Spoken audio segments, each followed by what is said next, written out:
శ్రీరామ భుజంగ ప్రయాత స్తోత్రం.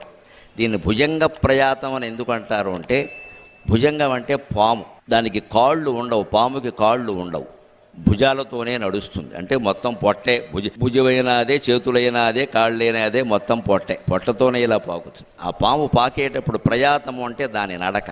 అది ఆ నడక ఎలా ఉంటుందంటే లాలా లా లా లా లా లా లా లా లా లా లా లా లా లా లా లా లా లా లా అలా ఉంటుంది సరిగ్గా.